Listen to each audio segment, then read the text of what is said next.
is made possible by listeners like you. By listeners like you, our revenge is made possible by listeners like you. By listeners like you, our revenge is made possible by listeners like you.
Hey folks, and welcome back to the channel. Welcome to today's live stream. If you think I haven't been sat nervous the whole time leading up to this every week, then you are mistaken, because I'm always nervous to speak to you folks, which is a surprise really, probably to most people, but that's just the way it is.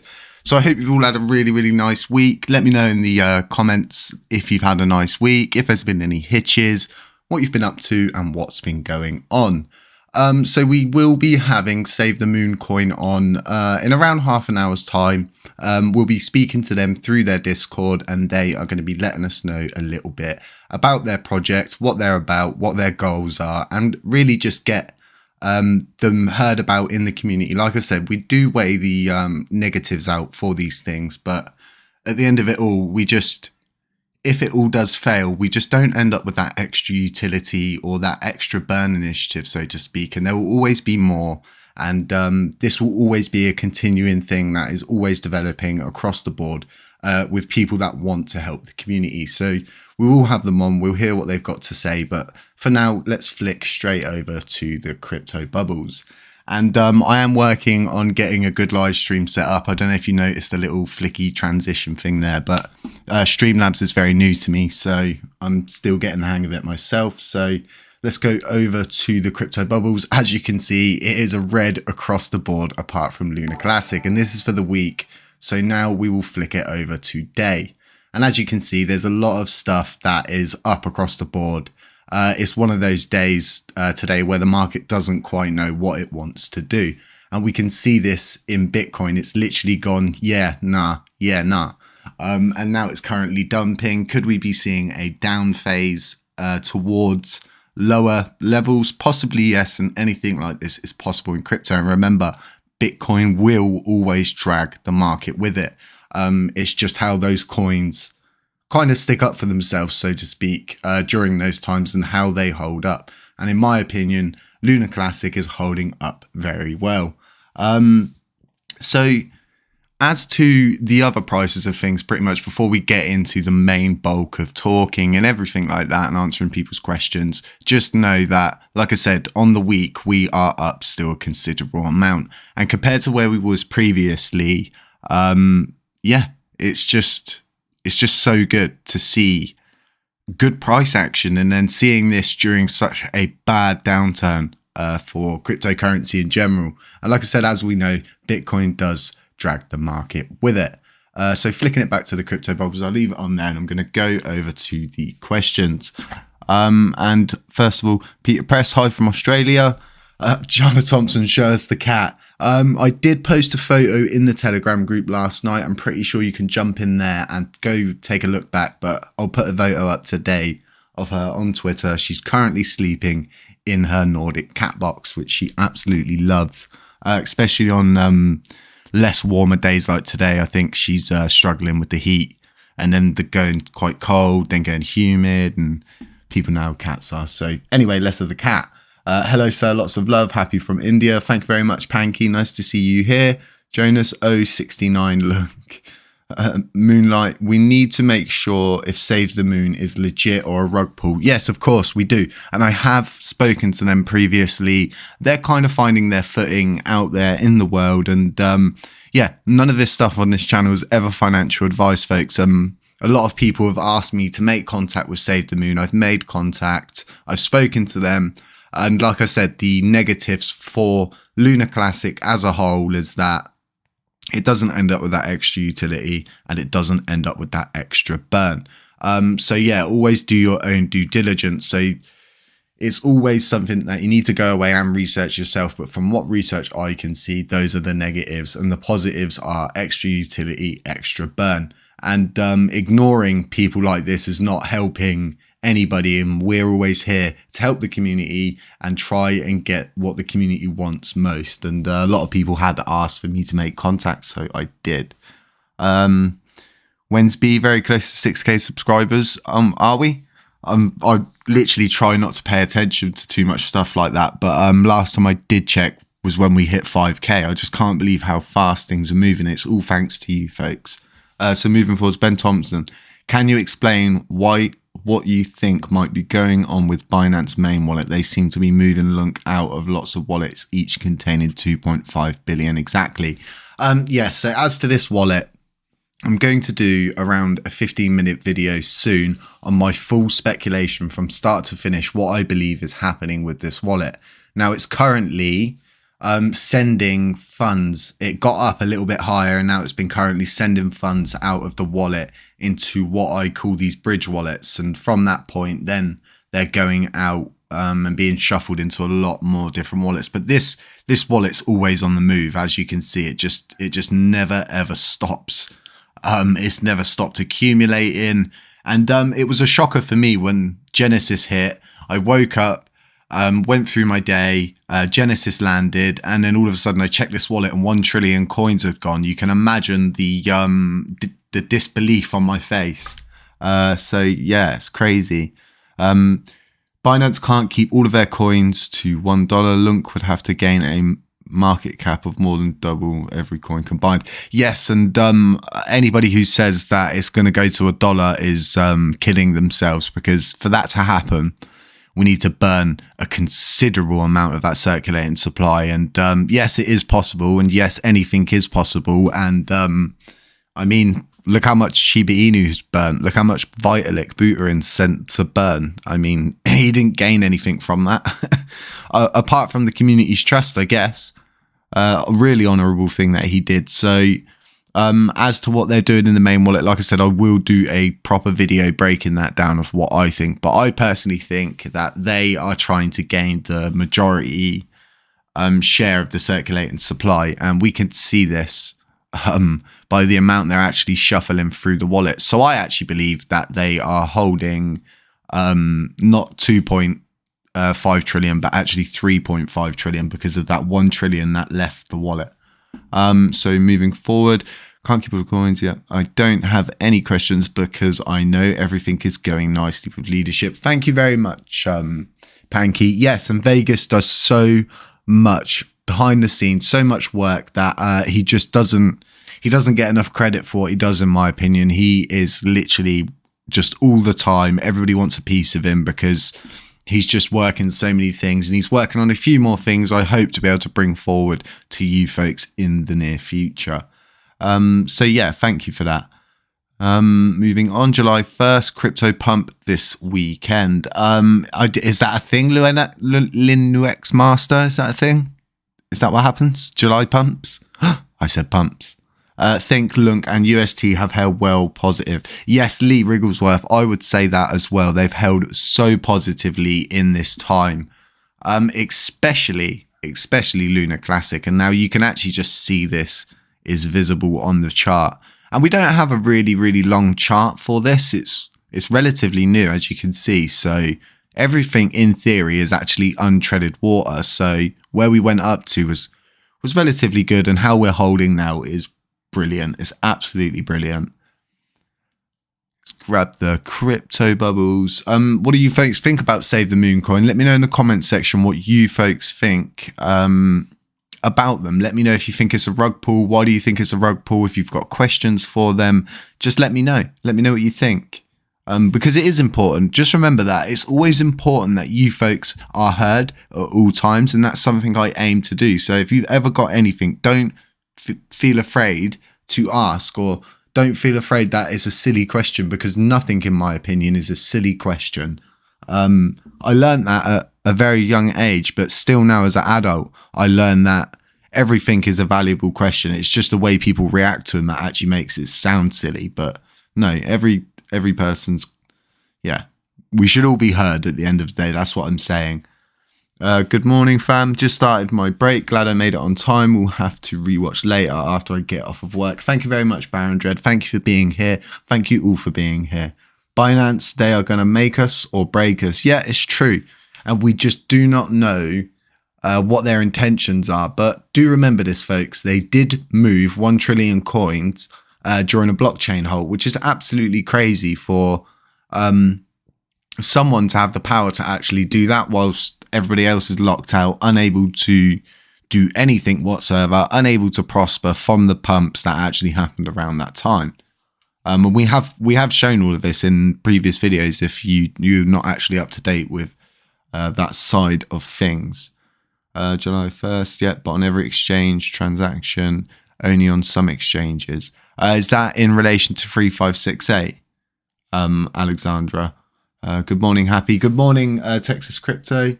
Watching from the Philippines. Good morning, good morning. Good morning, my friend. Cheers from California. Oh, sunny California. If I send my wrapped LUNC to my Binance wallet, will I lose it or will it auto unwrap to LUNC via MetaMask? I'm unsure. I have sent wrapped Luna to MetaMask and it's still wrapped Luna in MetaMask. So I wouldn't have thought that it did unwrap it. There's a way to do it through the IBC back channels. I'm currently working on a content video to get that done for you folks. Smash those penguins, folks. Smash those penguins. I don't want likes. I just want penguins. Moonlight. Yes. Howdy from Tasmania. I absolutely love Tasmania. What a hidden beauty. I actually commented back to someone in the comment section yesterday saying about a channel I actually watch on YouTube and they just dive in rivers in Tasmania and look for gold. It's absolutely insane. Matt Duggan. What if the 1.2% burn tax is implemented and the supply gets to 10 billion with a proposal 4080 still burn through the community pool and potentially get the supply below 10 billion? Well, if that did happen, you would see an absolutely huge increase in the price per coin because you would have reduced the supply down to such a tiny amount that all those other coins would be worth so much. As to how much each coin would be worth, I do not know. But that is something that we can look into in the future as things start to develop. Thomas E, have to agree with you on that. Hey from Poland, welcome. Moonlight, yes. Social media, what is your opinion on the reasons why Binance are holding and accumulating Luna Classic? I believe they're going for a majority hold of the circulating supply to possibly act as a beneficiary. Just going to take a sip of my drink, folks. I'm drinking some mango water today. Really nice. I got it from the local shop. It's kind of like hidden away in a corner. It feels like I found a hidden gem. So yeah, clear mango juice. Very nice. So as to Binance, like I said, I think they're going for the majority hold of the supply. Why would they do this? To stop any more attacks happening to or with the governance when we do get it reinstated. Now, the reason why staking is turned off is due to the attack and the way that it was done. Staking was a tool used during this process, so it only makes sense that they obviously shut it down. But getting that back, like I said, and we have seen that there is a Binance staking on the stakers list for the validators, list of Terra Classic Chain. And doing some further research with Zarda, we have found out that pretty much it's a website that's located in Middlesex in England, which is really unusual if it was actually Binance. So therefore, we actually believe that it's not Binance. And I will be making a video on this individual and explaining to people when staking does get reinstated, not to stake with them, because no doubt they're going to get a lot of people that are straight away, boom, going to stake with them. And it's really important that we do know what validators are safe for us to stake with and things like this. I think it's really important.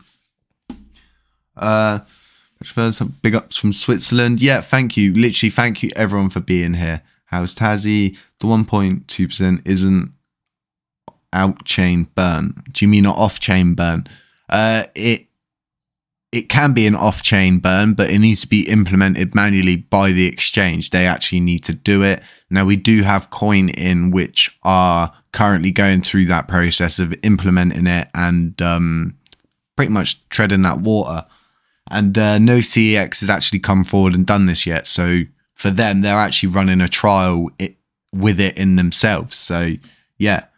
That burn tax can always be adjusted over time as well. Never forget that, folks. That could be increased and it can be decreased. So as time goes on, they're probably going to want to decrease that down a little bit because just due to the amount of coins possibly that are getting burned per time, but always be aware that you will need to vote on governance proposals all the time, no matter what happens.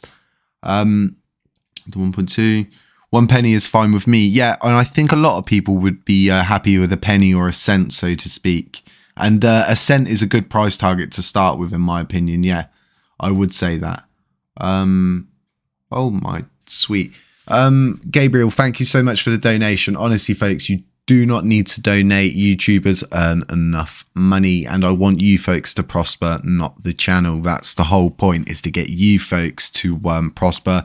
But Gabriel, thank you so much. Just know it is all going to burn.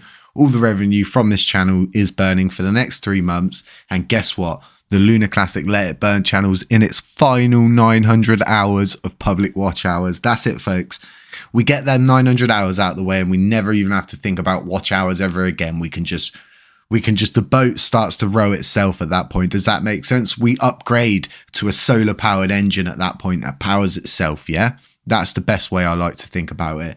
And it's all because of you folks. As a community, it's just because of you folks. I'm sorry if my throat sounds a bit choppy, folks. I do have stitches in my throat, so I'll be needing to take short little breathers to take a drink, like now, of my lovely, lovely mango water. So moving forward, burn of the 4th of July has a nice ring to it. Yes, and I think that coin in are doing a burn on that day.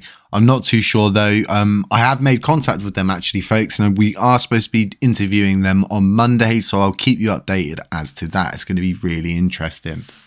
I'm going to try and get through a few more of these comments before we make the call to save the moon, and yeah, hear it from them, what their project's about and things like that.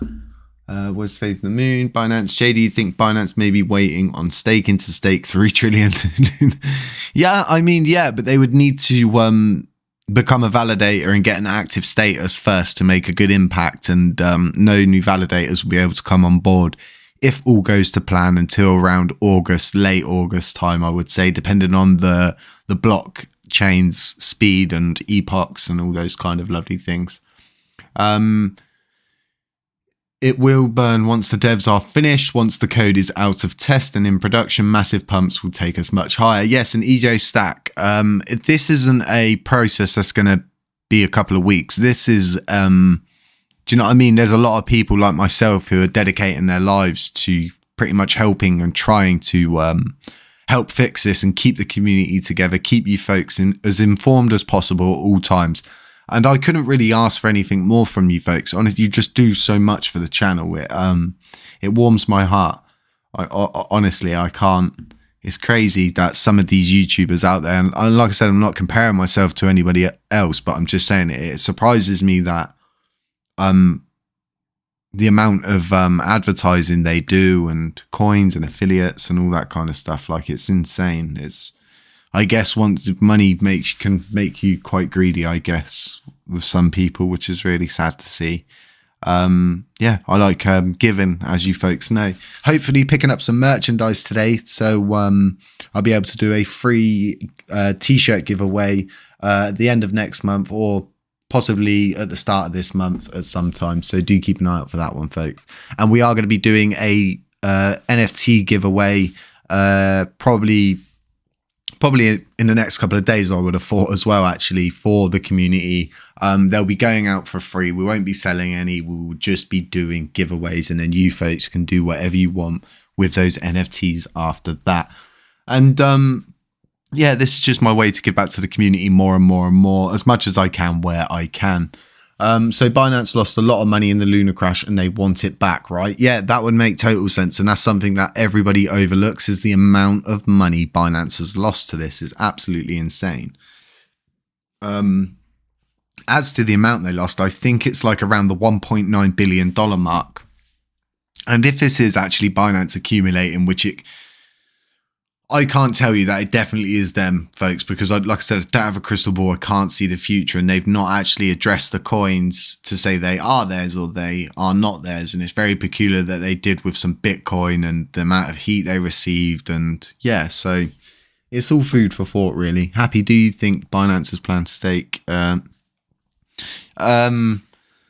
They could, yeah. And every time they staked them, it would remove them from the circulating supply, which would be quite an interesting thing to see, right? It's a considerable amount. So I have really high hopes that staking will get put back online. I mean, staking is a way for you to earn passive income for holding a coin. So everybody that's holding at the moment, if staking was enabled, you'd all be able to stake your coins on TerraStation for all these amazing different validators and help out their projects and get paid passive income to do it. It's an absolute no-brainer. It's a shame someone exploited it the way that they did and had to ruin it for everybody else. But don't worry, folks. That's why we're here, to pick up the pieces, right? Let me know in the comments if that's what we're here for, folks.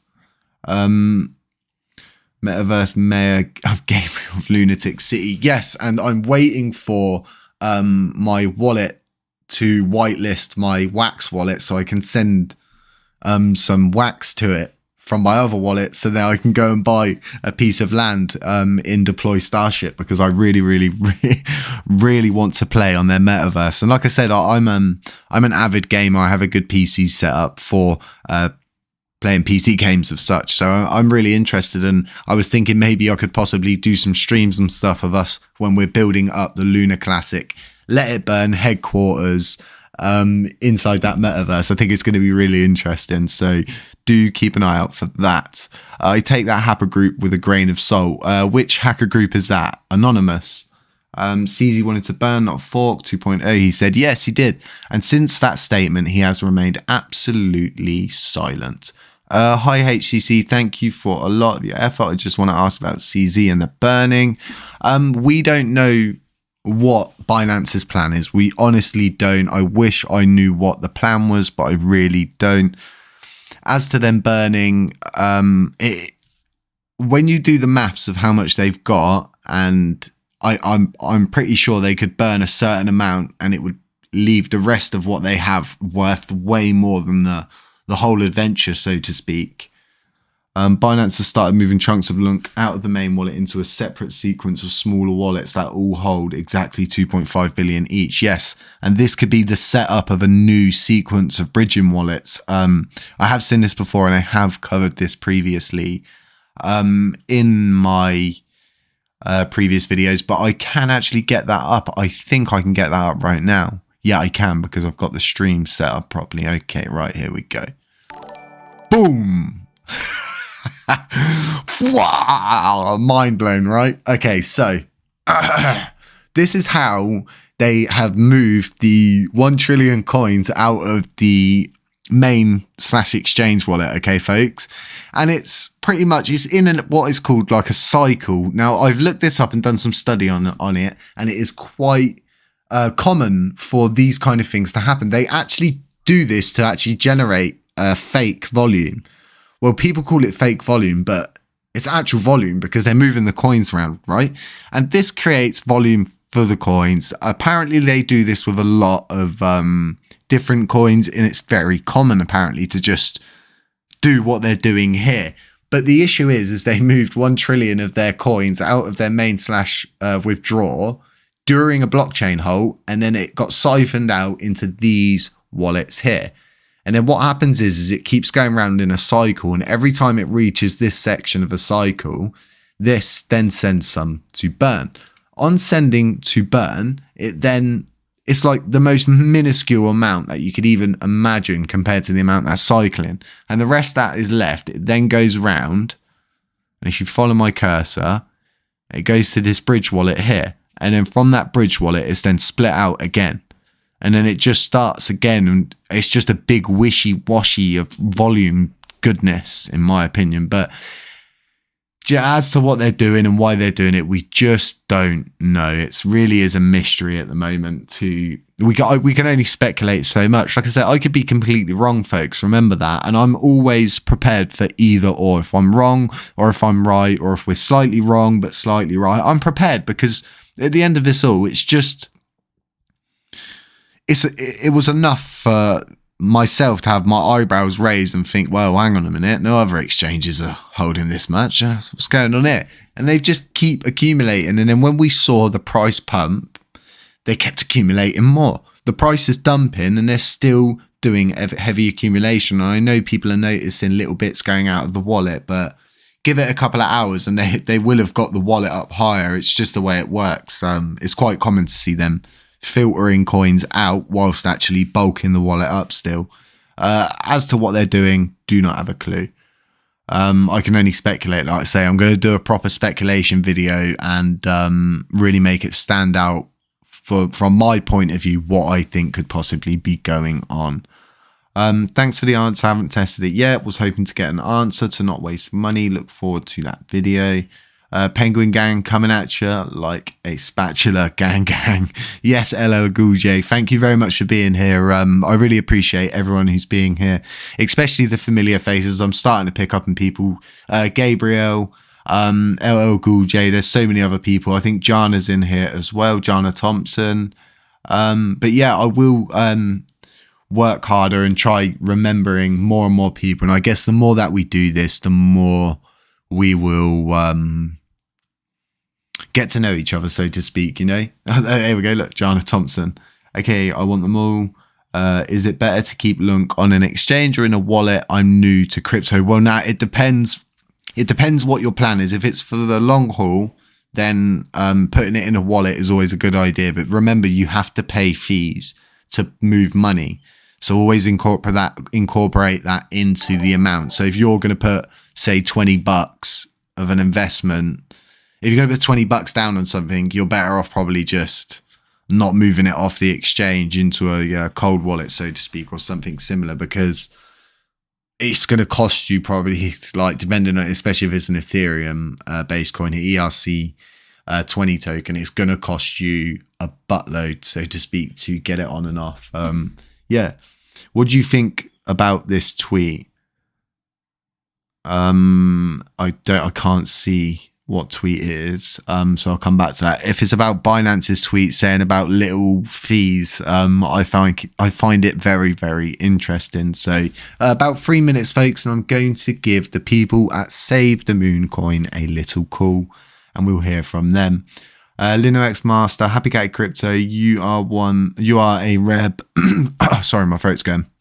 You are a rare bird as a YouTuber. I think you're the only one not wanting cash from your viewers. Yeah, and I really just honestly don't, folks. And there'll be a lot of people who FUD about me and stuff like that. I get it. It's totally normal. But just the more you get to know me, the more you realise, well, hang on a minute, this guy's actually giving the clothes off of his back and everything to the community. I mean, 3 months of channel revenue is, it's going to be a decent amount of money that I'm going to be burning out of, I could have just been like, nah, well, I'm just going to keep it all myself. But that's just not the way I roll. So thank you very much, LinoX Master. Thank you. I really appreciate that. Kim Baronitos. Kim Baronitos, you are a returning subscriber. I've always noticed you knocking around, so I appreciate you being here. Don't ever complain if Happy is acting up, because it's his or her channel. Crypto is just a secondary topic. Yes. And there's a lot of people who do get pretty sad when I start reporting about something other than LUNC, and you know, we're here to help everyone, and that's just the way it's going to be. There's going to be loads of situations that develop in crypto over our lifetimes, and we'll always be there to try and help who we can. If people are asking for our help, we will try and help. Jana Thompson, can you speak on CZ's tweet, speaking on tiny fees? Yes, and it was such an interesting tweet. I actually put out my own tweet about this. I thought it was very, very interesting. I think it's here, isn't it? There's a quote tweet. Okay. Gonna find it. Huh. That's interesting. I can't find it. Maybe Binance hacked my account and deleted it. So pretty much.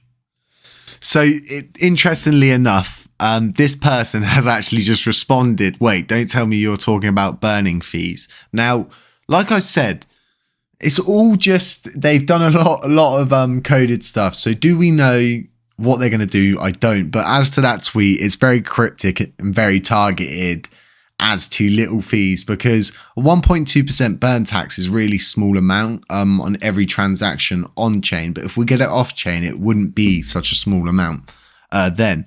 especially with the amount of volume Binance have got possibly flowing through their main/withdraw wallet, which I find very interesting. So yeah, moving back to the crypto bubbles, I'm going to answer 3 more questions, and then when the 50% burns will start. I think you've got yourself mixed up there, Alexandra.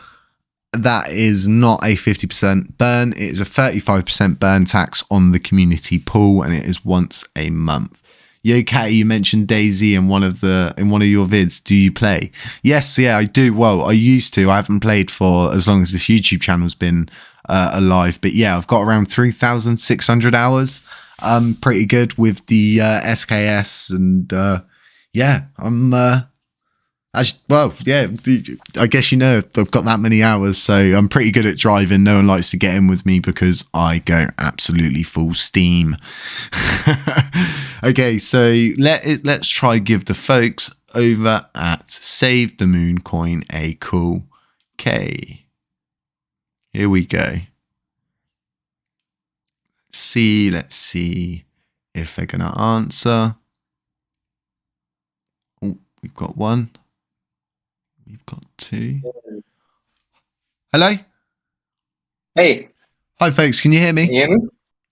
Yes, I can, loud and clear. Oh, lovely. Brilliant. So we're currently live on my Friday live stream. I've spoken a little bit about you folks, but I didn't want to give away too much. I really wanted to give you folks the floor and explain to the community what your project's about, what you're doing, and everything like that, really, and what you plan for the future and all those kind of things. So yeah, I'll pass it to you now, folks.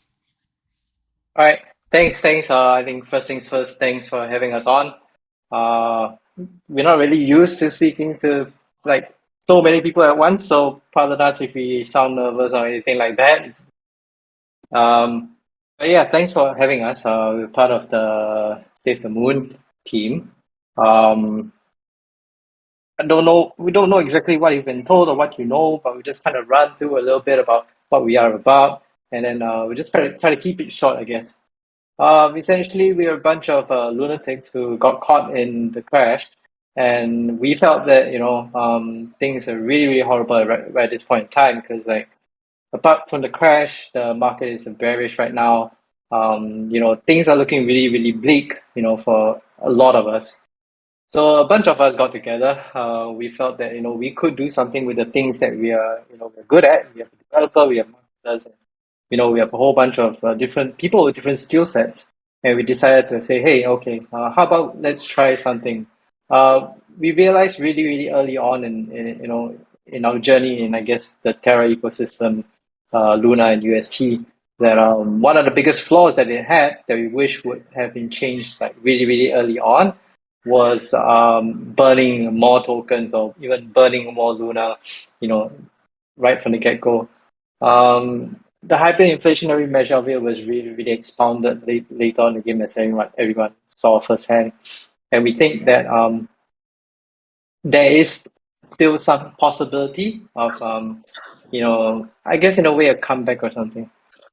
Yeah, so with that being said, we pulled our resources together, the group of us lunatics. We put our resources together in marketing and development, things like that, and we said, hey, why not let's start something new, which would actually benefit the Luna Classic holders by burning tokens, while at the same time creating a new ecosystem which gives users a two-pronged approach to kind of like, I guess if you want to say, for lack of a better word, recouping some losses. To say that we can recoup all losses it's a little bit of a dream. Obviously, we all want that, but we decide that we should take things one step at a time, because if we were to rely on just a couple of people or a couple of validators, that it would be a really uphill battle. And I guess for better or for worse, we wanted to try to kind of take things into our own hands and try to contribute to that cause. So that's how Moon came about. So essentially, our main goal is to first and foremost burn as much Luna Classic as we can, and then as we move forward, we will allow the community that we amass along the way to kind of give ideas as to where we can go. I think many of us are really sick and tired of the whole, DeFi metaverse, the really same old boring stuff, that we have been facing for the last couple of months, years, if you want to put it. And, we felt that, we're coming together of such a immensely, I guess, insanely unified community such as the Luna community, hence the name Lunatics, that we could come up with something very different. There is that huge potential there. So I guess in a way, like a collective mind is a bonus thing that we will get out of creating this whole Save the Moon community. So in a nutshell, I know not really a small nutshell there. No, that's what Save the Moon really is. So yeah. And I just want to add on to that, what Varek had said. Like we volunteered for this, right? I, as an individual, there are limited things that we could do, but what we want to do here is to add positivity and utility to the current ecosystem. Now we know that burning is instant, but it's not a long-term solution. It never is, right? The long-term solution needs to come from utility. Period. So we have an open door policy, like we are reaching out to whoever can chip in to help. While we are burning, in the meantime, we want to work with different developers, different protocols that are built on the Terra chain to value add, to create value to this entire Luna community. Because it's a very tough environment to, volunteer yourself, put yourself in the firing line. We get caught up for being like a toxic community by people on Twitter. A bunch of things have been said about Luna, but what we want to do here is to cut through all the noises, right? Do what we can do now, get more volunteers on board to help build this thing and help bring back a sense of resemblance for the Luna community. Yep. Thank you very much, gents. So as you can see, folks, they really are just, they're not also trying to work on just a burn. They're trying to find utility. They're reaching out. They're making the proper steps and stuff like that. And what people need to remember is not every project starts as $1 billion company. Now, if you go back and take a look at something like Stardew Valley, okay?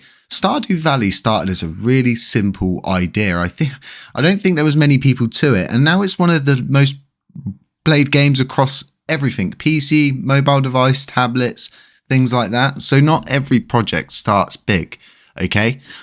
So guys, a couple of the questions that we've got coming from the community in the live chat right now is, what improvements can you bring to Luna Classic itself? Right. I think the main goal initially when we started was, we were laser focused in one thing, which was like burning. So I think a burning of Luna Classic. Some people have asked us on our Telegram channel, like, hey, why don't you if I could just burn 2%, which is what the burn rate is on our platform. If I'm burning 2%, it's not going to do much. If I really wanted to, bring Luna Classic back, I should be burning 100% of what I have. I think a lot of people kind of like I wouldn't say don't really get the point, but like a lot of people kind of miss the idea that if I were to burn 100% of my tokens, for sure it's going to help a little bit, but that will leave me nothing else to kind of enjoy the fruits of my burn. I mean, for lack of better analogy, we want to be able to allow users to be able to keep their Luna Classic while at the same time contributing like at a slow but constant rate towards a general deflationary effort of burning Luna Classic in the first place. So that being said, we initially wanted to burn strictly on Ethereum. We built on Ethereum because that's where our expertise was. We built on Ethereum, Save the Moon on Ethereum, and we wanted to burn it on Ethereum. But there were some users that was asking us like, hey, why don't we just burn it on Luna or on Terra, because it makes more sense that way. So we were contemplating that, and we realized that yes, that would actually make more sense. I wouldn't say that make more sense, but that would be really awesome if you could accumulate the Luna Classic on Ethereum, bridge it back to Terra, and then burn it on Terra itself. So the burn is very real. The address that is used is all publicly available on the blockchain, and that's what we are going towards. in terms of how much more we can contribute to the Terra ecosystem, further to that is there is an idea, or there is the aim to actually, I guess in a way, get to know the Terra ecosystem way deeper than just an average user. And again, we treasure the collective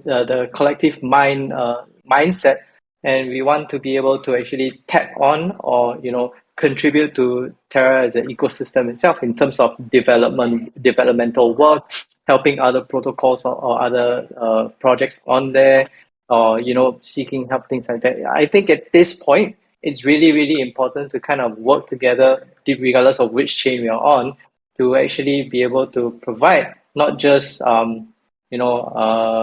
I guess improvements to Terra or Ethereum, but ultimately to the whole blockchain space as a whole, because whether we like it or not, we are all in this whole thing together.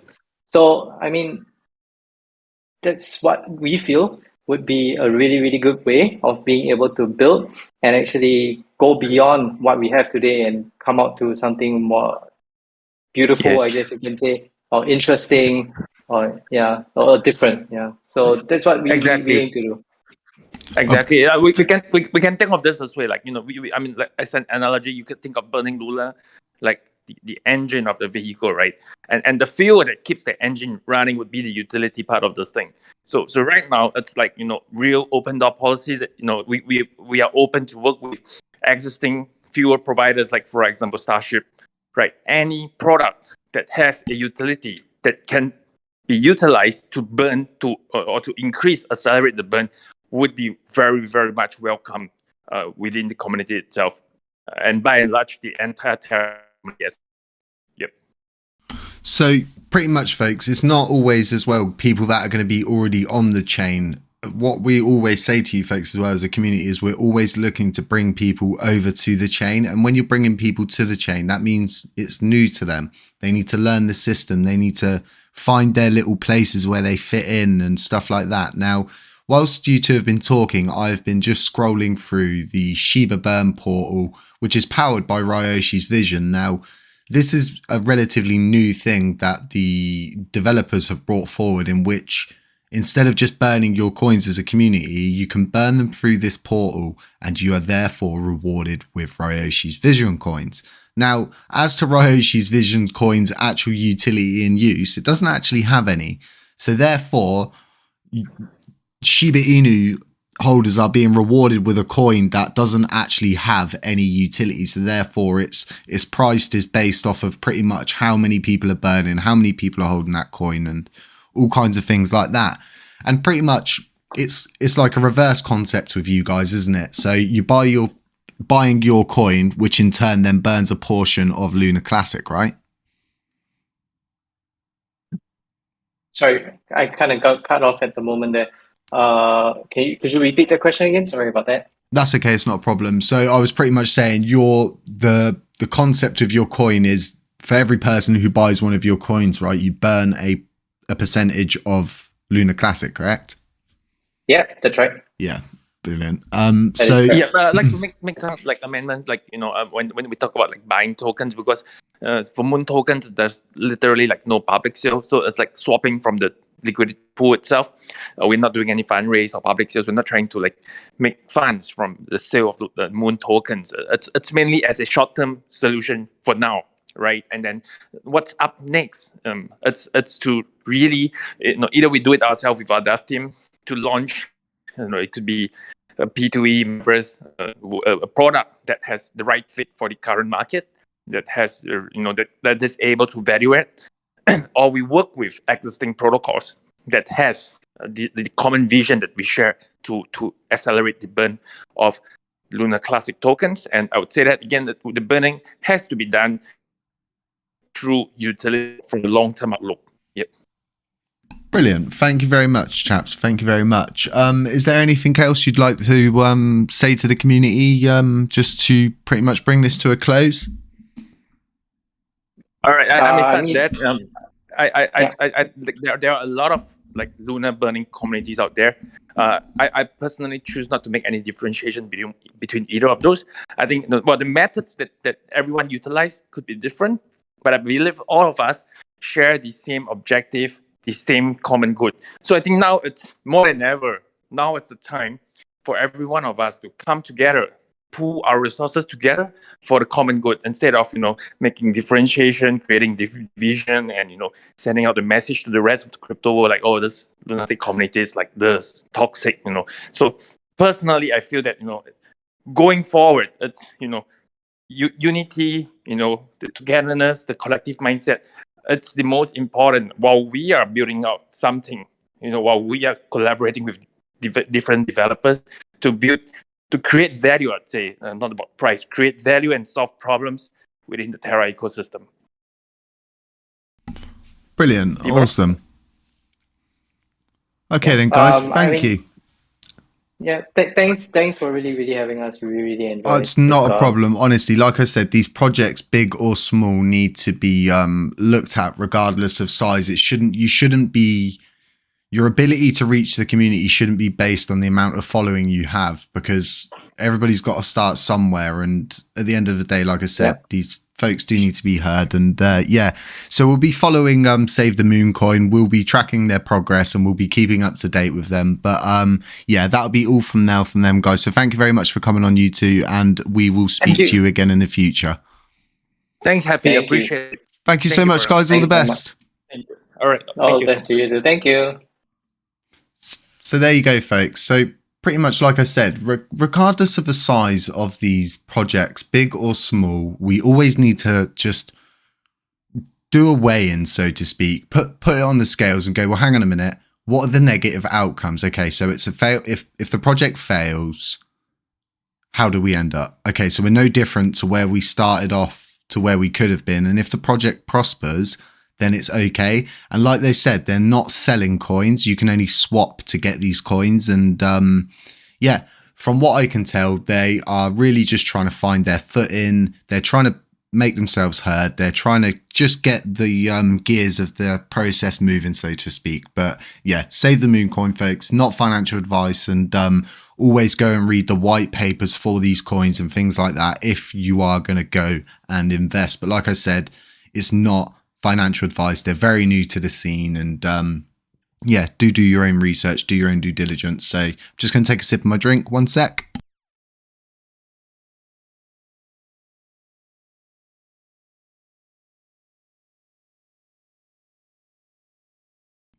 Okay, so moving on to the next item on the agenda I have in front of me is to pretty much firstly thank all of you folks for being here once again, and pretty much just remind you how awesome you all are and how much you make the cogs of HappyCattyCrypto and the Lunar Classic Let It Burn channel go round. So let's move over to Terra Station. Now, I think I've got one up. Have I got one up? Okay, let me grab us a Terra Station window. Okie dokie. Here we go, Terra Station window. And I want to take around 15 minutes for us to just focus on the community pool. And I think it's very important because in that proposal with the burn tax, right, folks, it's not just about us as users, us as bag holders, us as the community. It's about validators and node operators and people that actually are the gears, so to speak, of Lunar Classic. And yeah, just seeing the community pool increase daily is such a like an eye opener to show, well, hang on a minute. They put a proposal through and it executed and it actually happened. So therefore we've done something to the blockchain as a community, right? So therefore showing that we are in control of this as a community. Now, this was all stated, and a lot of people wouldn't obviously read through a lot of the mumbo jumbo to get those key fact points. And one of the key fact points in the revival plan was that Terra Classic would now be a community owned chain. Okay, meaning that no one has control of it. It's just a community. Now, you need to take a look at the SHIB developers, how the SHIB developers have come forward and taken control of the coin, okay? They didn't ask for Ayoshi's permission for this. They didn't ask for anybody's permission for this. They just did it because they could. They had the knowledge, they had the experience, they knew how to set up a governance, they created their own 2 coins, and therefore began governing Shiba Inu. So it is really important to know that we as a community have pulled together and we did something, okay? We did this as a collective, as a group, as a community. You voted this proposal through. You applied pressure to the validators, and the validators thought, do you know what? We're going to get on side with this. We are going to go for it. And a lot of them voted yes. And this is the proposal that Orion Money actually voted yes for, which is really, really good. So as to the community pool, what adds to it, what affects it, and who really gets benefits from it, I'll be doing a big video coming up. It's going to have to be around a 30-minute video as well. But for those who actually want to know those things, I'm pretty sure they'll sit and listen to the whole thing. And you know how I feel about videos getting too long and dragging on, and just, I like to keep it as short and as brief as possible and not drag anything out too much, so to speak. So, folks, let me know what you think on Deploy Starship. I am currently waiting to buy some land myself. I'm literally waiting for the wallet to be whitelisted for Wax to the wallet where I have Wax on. Yeah, I know crypto's super awkward and things like that, right? But hey, when we want land for the Lunar Classic Let It Burn channel in the metaverse, we want land, right? So we're going to get it. And I think it's going to be really cool having this virtual Lunar Classic Let It Burn headquarters, where we can simulate the burns monthly in there as we do the burns. I think it's going to be really cool. Nebula Stars Anthill, I will take a look at them, Gabriel, when I get a time. If I'd done it during this, it means I would have to dedicate my attention. I don't want to do that. Did you see that CZ Binance made a tweet where he talks about Web3 and also about burning fee to be continued? He doesn't say burning fee. He just says about small fees to be continued. So yeah, it sounds like they're cooking up to something. As to what it could be fees on, I really do hope they come out and just say, look, we're going to be doing this, this and this, and it's to do with Lunar Classic. That'd be great. That would be what we all want to hear, right? Smash those penguins in the comments if that's what you all want to hear. Yes, they are read our tokens or this famous wallet was true. I don't know what you mean there, bud. The app have a similar Twitter, but they pay for connection like interaction. Jana Thompson sounds good. Yes, they are read Binance token. Red are not, but oh, you read that those coins are not Binance coins. Yeah, I know there's a lot of people out there that beg to differ, and we're all entitled to our own opinions, right? And yeah, my opinion is that it's not all of users' coins. So. And they already stated outright that they store users' coins in cold storage, not a hot wallet. So, yeah, very interesting. Okay, Save the Moon Singapore. Yeah, and I mean, those guys are relatively new into the space. They're just trying to find a footing and help the community. If it was a rug pull, they would have just sold the coin out to you folks, let you buy it, and then done a running with the money. So yeah, yes, build a good foundation. We are stronger together. Yes, Jana Thompson, we are. Jay, can I listen to you? Jay, I can listen to you all day, even with the distractions and Happy being ill. Yeah, today she's sleeping loads because she's just been going absolutely schizo the past couple of days. I don't know if anybody else's cat does this, but I get attacked as I go from like my seat to the kitchen and then back to my seat, or if I have to go outside quickly, she attacks me and all sorts of stuff like that. So yeah, it's just uber gnarly when you're a cat owner. Sorry, I'm sidetracking. Sorry. Yes, penguins. Yes, I see them. The chat's so delayed for me compared to when I speak. So yeah, that's the only thing that gets me going. It's I just love the penguins. I don't even care about the likes. I know it gives me more reach, but I like seeing that unity. That's a G. But at this point, it's fundamental for me. If Binance accumulate, we really have a big chance to grow a lot. Yeah, and I mean, just them, if they did hold those coins, just them staking that amount of coins in one go would be crazy. Gabriel, yeah, she's in heat. No, she's just gone through that. whole situation, and she's been to the doctors and had the snip. So yeah, we've already had that crazy time when they start doing the yeah, you know, if you've ever seen a cat in a heat, you know. Hopefully when the code fully comes out, Binance will follow and announce the burn. I thought at 2.5 trillion, but they haven't hit the target yet, I suppose. They could implement the 1.2% burn tax without the code. They would have to do it themselves. So it is something they are capable of doing right now.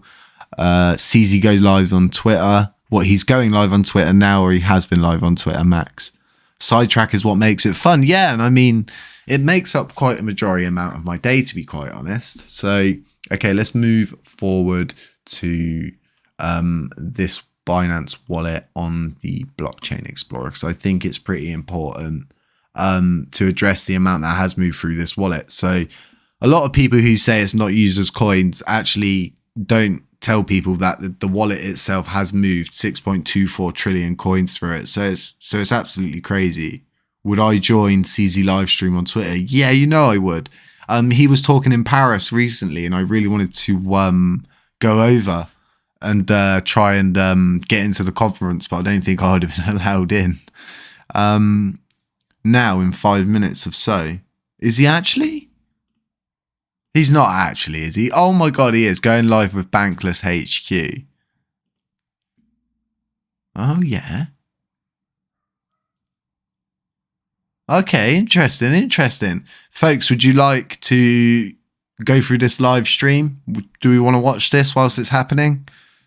Should we see what people say? Should I also comment maybe? What do you guys think? Let me know in the comment section. It's going live literally in 4 minutes. So we have got 4 minutes to decide as a collective. But yeah, that wallet has moved 6.24 trillion Lunar Classic. It's absolutely gnarly. So yeah, absolutely crazy. Folks, I'm just going to take a 4-minute break quickly. I will be right back with you. Just hang in there, stay tight, and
hey folks, welcome back. Thank you for bearing me with, I can't even talk, look. Thank you for bearing with me there. God, what a mouthful. Why do I always come up with mouthful grammar? It's always just over elaborate with my mouth. Honestly, I'm just going to stop talking now.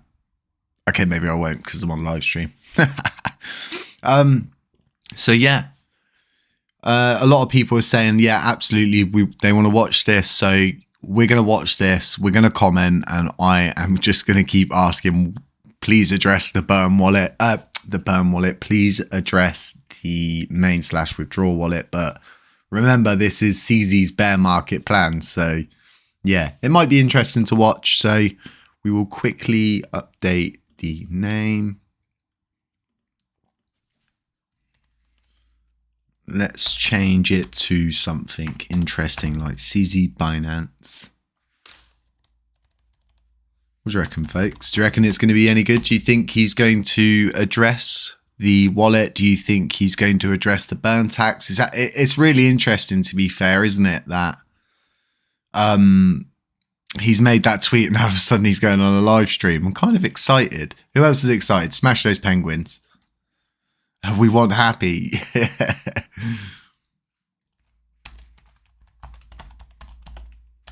Let me just type this out, folks. Live.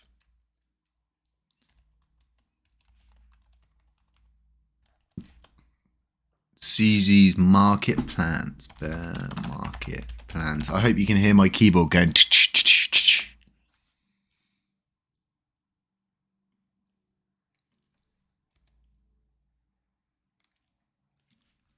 I wonder what this is going to be all about then. Rather interesting Friday, isn't it? See, those other people that left the stream, they're going to come back and they're going to be like, oh, why didn't I wait? Why didn't I wait? I think a lot of people left during the Save the Moon 30 minutes, which is interesting to see, but you can't please everyone, can you? So, folks, what do you think is going to be said in this live stream? Let me know. Do you think he's going to address it? Yeah, let me know. I'm really interested myself, actually, to see how it all goes. Oh, I'm getting overexcited. Look. Hey, here we go. Are we in? Drum roll. Hey, Bankless Nation, welcome guys, to this special bonus episode and live stream. We're super excited to bring you CZ, the founder and CEO of Binance. He's going to be on in just a second. David, this is perfect timing to bring CZ on the podcast because we are in the depths of a bear market. We want to pick his brain on that, see what Binance's bear market plans are about to be. And it's also his first time on the podcast, so I'm super excited about that. I don't have my If you lot think I haven't reached out to Binance so many times to try and speak to him. This cave type area. I had a power incident at home, but I'm super excited to live stream with you. Any thoughts going into this one? Yeah, Ryan's setup is a bear market down bad, but of course, Binance and CZ have been through bear markets before, so we want to pick his brain about like some bear market wisdom and also see what Binance is up to in this bear market. CZ is one of the few people in this current market environment that is like cash positive. And so, like, I want to see what is in CZ's shopping cart. So I'm going to ask him all these questions in just a hot sec. We're going to bring CZ on right after we get through some of these fantastic sponsors that make the show possible. Rocket Pool is your decentralized Ethereum staking protocol. You can stake your ETH in Rocket Pool and get our ETH in return, allowing you to stake your ETH not adverts. at the same time. You can get 4% on your ETH by staking it with Rocket Pool. 168k subscribers, right, folks? The only staking provider that allows anyone to permissionlessly join their network of validating Ethereum nodes. Setting up your Rocket Pool node is easier than running a node solo, and you only need 16 ETH to get started. You get an extra 15% staking commission on the pooled ETH that uses your node to stake. You also get RPL token rewards on top. So if you're bullish ETH staking, you can boost your yield by adding your node to the decentralized Rocket Pool network. I can't even with these guys. 1,000 independent node operators. It's yield farming, but with Ethereum nodes. You can get started at rocketpool.net, and you can also join the Rocket Pool community in their Discord. You can find me hanging out there sometimes in the chat, so I'll see you there. Arbitrum is an Ethereum Layer 2 scaling solution that is going to completely change how we use DeFi and NFTs. Some of the coolest new NFT collections have chosen Arbitrum. 2 adverts, not just while 1, DeFi 2. protocols continue to see increased liquidity and usage. You can now bridge straight into Arbitrum from more than 10 different exchanges. These YouTubers normally get paid around £150 a video, as far as I'm aware, for every time they mention these people. New frontiers of the crypto universe. New to Arbitrum, for a limited time, you can get Arbitrum NFTs designed by the famous artists Ratwell and Sugoi for joining joining the Arbitrum Odyssey. The Odyssey is an 8-week-long event where you complete on-chain activities and receive a free NFT as a reward. Find out more by visiting the Discord at discord.gg/Arbitrum. You can also bridge your assets to Arbitrum at bridge.arbitrum.io and access all of Arbitrum's apps at portal.arbitrum.one in order to experience DeFi and NFTs the way it was always meant to be: fast, cheap, secure, and friction-free. MakerDAO is the OG DeFi protocol, the first DeFi protocol to ever exist, even before we called it DeFi. MakerDAO produces DAI, the industry's most battle-tested and resilient stablecoin. Using Maker, you don't need to sell your collateral if you need liquidity. Instead, you can spin up a Maker vault and use your collateral to mint DAI directly. With Maker, the power to mint new money is in your hands. And there's something new in the Still going with the adverts. I feel like I'm in the cinema. MakerDAO is opened, the owner can claim a POAP, which contributes funds to One Tree Planted, an organization with ongoing global reforestation efforts, creating a world where digital participation and the health of our environment can live side by side. Soon, Maker will be present on all chains and layer 2s, bringing the biggest. It's like £450 in revenue before he's even put the video Maker up. on Twitter at MakerDAO and learn from the oldest and most resilient DAO in existence. All right, guys, we are back with this special bonus podcast. I'm There he is, about this look. one. We've got CZ on the podcast. CZ, I'm He your is the biggest fan. CEO of Binance, also the founder of Binance, the world's largest crypto exchange. CZ, welcome to Bankless. How you doing, my friend? Hey, Ryan, David, thank you for having me on the show. It's great to be here. Well, it's awesome to have you. I got to start with this question because we are in a bear market. This is all but confirmed. We've got Ether 80% off all-time highs, Bitcoin off 70% plus. How are you guys holding up? How's Binance holding up during the bear market so far? We're fine. We don't have any debts. We don't owe anybody any money. We're still profitable even today, and not that many people owe us money. We have pretty good debt control. So we're pretty good. And as David said, this is not the first time we've been through this one of these things. And we even in the bull markets, we have always had the mentality that Bitcoin can go 80% down over a period of time, and it may last for months or years. So we're okay. Yeah. What did you guys do differently? Because some crypto companies, I'd call them crypto banks maybe, are not faring so well. What was different about the positioning of Binance going into this? I think fundamentally many companies, when we're in the bull market, many companies just sort of expected that the bull market will continue indefinitely. Markets don't do that. Market go bull, bear, just goes in cycles. So we understood that, and we just held a fairly large amount of cash reserves during the bull markets. And luckily also for us, our income comes into different cryptocurrencies, and stablecoin is one of those. Stablecoins accounts to about 25% to 30% of our income. So we're relying heavily on that now. So yeah, I think overall we're just because we're in a new industry, we are quite expectant of the cycles. So just having that mindset really helps, I think. Yeah, certainly, and it's paying off very, very much right now in this bear market. As I alluded to in the intro, I think it's basically like Binance and FTX that are the well-capitalized players right now. And FTX is being pretty damn aggressive with kind of the fire sales that are going on right now. Like BlockFi is having a fire sale at a $25 million valuation, and FTX is trying to get in on that. I'm wondering what is Binance looking at? With all the having cash on hand is a very rare opportunity at this moment. What opportunities in the crypto markets are you really looking at the moment? Yeah, I think so. Basically, we're looking at all the same opportunities come to all of us. In fact, we look at all the opportunities, we probably have first picks on all of those opportunities. So we try to respect the confidentiality clauses we have with our partners so that we don't really disclose ongoing deals. So if there's a deal in discussion, we try not to disclose much of it. And even if after it concludes, we still try to observe the confidentiality aspects of it. But the same deals that you see in the news that other people look at, they typically come to us first. So being the large, I think I'm pretty confident we have by far the largest cash reserve right now, and most of this, and so we do have first picks. But not all deals. We like to save the industry as much as possible, but not all projects are worth saving. If the projects are badly run, badly designed, other problems that are hard to fix, then it's generally not good to put bad money after or good money after bad money, right? You don't want to bail out companies that are mismanaged. But we do want to help the majority of companies to that have a little bit of a liquidity crunch to go through this cycle. And we're talking with 50 plus of them. Yeah.